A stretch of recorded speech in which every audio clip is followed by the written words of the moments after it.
સ્વાગત છે। અંકલેશ્વર ખ્વાજા ચોકડી પાસે સ્ટાર કલર કંપનીમાં ભીષણ આગ લાગી હોવાની ઘટના પ્રકાશમાં આવી। અંકલેશ્વર જીઆઈડીસી ખ્વાજા ચોકડી પાસે આવેલી સ્ટાર કલર કંપનીમાં ભીષણ આગ લાગતા અફરાતફરીનો માહોલ સર્જાયો હતો। આગ એટલી ભયંકર હતી કે તેની જ્વાળાઓ ઊંચી સુધી જોવા મળી હતી। આગ લાગતા ફાયર ફાઇટરો ઘટના સ્થળે પહોંચી ગયા હતા અને આ કંપનીમાં કેટલા માણસો કામ કરતા હશે તે હજુ સુધી જાણી શકાયું નથી। સાથે જ કોઈ જાનહાનિ છે કે કેમ તે સમાચાર પણ પ્રાપ્ત થયા નથી। ગુજરાતભરમાં આવી આગ લાગવાની ઘટનાઓમાં અનેક માસૂમો જીવતા ભૂંજાઈ ગયા છે।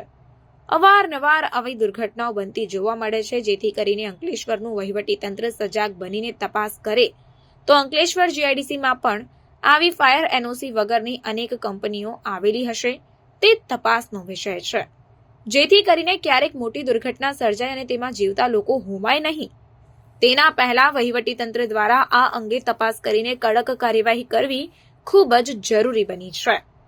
અને સોલવન જેવો જથ્થો પણ કલેક્ટરની પરમિશન વગર ગોદામોની અંદર ધમધમાવવામાં આવે છે, જેની લાગતા વળગતા અધિકારીઓને ખાસ ધ્યાન રાખવાની જરૂરિયાત છે।